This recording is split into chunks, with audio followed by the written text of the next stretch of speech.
Praise lord. ఈరోజు నేను మీతో మాట చెప్పాలనుకుంటున్నాను. అదేంటంటే, శ్రమల్లో మనం ఉన్నప్పుడు ఒక్కోసారి దారి తెలీదు. దారి తెలియకపోవడం మాత్రమే కాదు, దాన్ని ఎలా వివరించాలో కూడా తెలీదు. అవును, మనకు కంగారు వస్తే, మనకు భయం వస్తే, మనకి ఊరికనే ఏదేదో తలంపులో చేస్తూ ఉంటే ఇటు పరిగెట్టాలో తెలియదు, అటు తిరుగుతాం, ఇటు తిరుగుతాం, ఇది చేస్తాం, అది చేస్తాం, ఏది ఫలితం అవుతుంది. అప్పుడు మనం చూసే దిక్కు ఒకటే, దేవుడు. ఈరోజు మీలో ఎవరైనా అలా ఉన్నారా? దేవా, శ్రమల్లో ఉన్నాను, నాకు అర్థం కావట్లేదు, దీన్ని ఎలా వివరించాలో కూడా తెలియట్లేదు, నువ్వు నాకు సాయం చేయమని అడుగుతున్నారా? అయితే ఉండండి, ఈరోజు దేవుడు మీతోనే మాట్లాడుతున్నాడు. ఇదిగో, ఈ సందర్భం మీకు బాగా అర్థంగా ఉంటే మీకు చిన్న విషయం చెప్తా. అదేంటి అంటే, ఒక మిషనరీ దంపతులు అమెరికాలో జీవిస్తున్నారు. వాళ్ళు ఒకసారి తమ ఇంటికి కొంతమంది ఆఫ్రికా నుంచి వచ్చిన పాస్టర్స్ని ఇన్వైట్ చేశారు. ఇదిగో, వాళ్ళు అమెరికాకి రావడం ఇదే ఫస్ట్ టైం.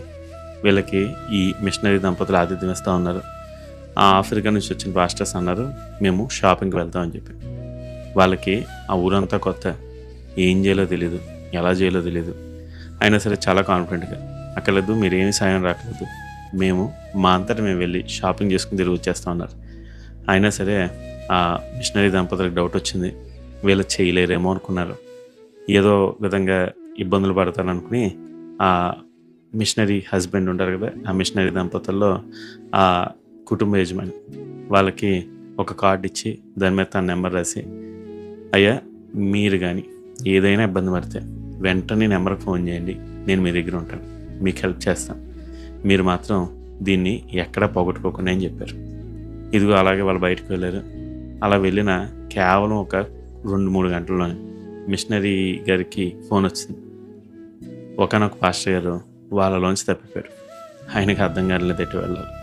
వెంటనే ఫోన్ చేసి, సార్, నేను ఇక్కడ తప్పిపోయాను, నాకు అర్థం కావట్లేదు ఎటు వెళ్ళాలో, ఇదిగో నా చుట్టూ ఉన్న పాస్టర్స్ అందరూ ఎక్కడికి వెళ్ళిపోయారు, నాకు హెల్ప్ చేయండి అనగానే ఆ మిషనరీ గారు ఒక మాట అన్నారు, అయ్యా, మీరు ఏమీ కంగారు పడకండి, ఒక్కసారి మీరున్న వీధి చివరికి వెళ్ళి అక్కడ మీకు కనిపిస్తున్న ఏదైనా 2 వీధుల పేర్లు చెప్పండి, నేను వచ్చి వెంటనే మిమ్మల్ని పికప్ చేసుకుంటా అన్నారు. ఆయన బయటికి వెళ్ళాడు, వీధి చివరికి వస్తూ ఉన్నాడు. కొద్దిసేపటికి మరలా ఫోన్ తీసుకుని ఆ పాస్టర్ గారితో చెప్పడం మొదలుపెట్టాడు, అయ్యా, నేను కరెక్ట్గా వీధి చివరికి వెళ్ళినప్పుడు నాకు 2 బోర్డులు కనిపించాయి. ఒక బోర్డు మీద ఇక్కడ నడవచ్చు అని ఉంది, ఇంకో బోర్డు మీద ఇక్కడ నడవకూడదు అని. ఇప్పుడు ఇక్కడికి వచ్చి నన్ను తీసుకువెళ్తారా అన్నాడు. అసలు ఆయనకి ఏం అర్థం కాలేదు. ఇతన్ని అడ్రస్ చెప్పమంటే వెళ్ళి ఆ కాజన్ సైన్స్ చెప్పినాడు ఏం చేయాలి. మరలా చివరికి అడిగి ఏదో అతను అడ్రస్ సంపాదించాడు. అయితే ఈ సందర్భం మనకు విషయాన్ని గుర్తు చేస్తుంది. అదేంటంటే, ఒక్కోసారి మనం కూడా అలాగ ఉంటాం. కంగారులో ఉన్నప్పుడు మనం చెప్పాల్సింది చెప్పలేం, చెయ్యాల్సిన పని చేయలేం. అసలు నిజంగా దేవుని దగ్గరికి వచ్చి దేవుడే సాయం చేస్తున్నానా, ఏం చేయాలో అర్థం కాదు. అలాంటి సందర్భంలో ఉన్నప్పుడు కంగారు పడకండి. ఆ ఎదురుగుంటూ ఉన్న వ్యక్తి ఈ పాస్టర్ గారి లాగే అతను మనిషి, అందుకనే అతను అర్థం చేసుకోలేడు. కానీ దేవుడు అలా కాదు. దేవుడికి మీరు ఎక్కడ ఉన్నారో తెలుసు, మీకు చెప్పడం రాలేదా, ఆయనకి తెలుసు మీ మాట్లాడటం.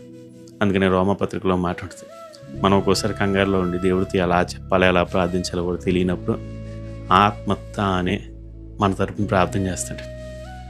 ఇదిగో, మనం చెప్పలేని మూలికలతో మన ప్రార్థనని దేవునికి సమర్పిస్తాం. అవును, కంగారు పడకండి, దేవుడు మీ తరపున కార్యం చేస్తాడు.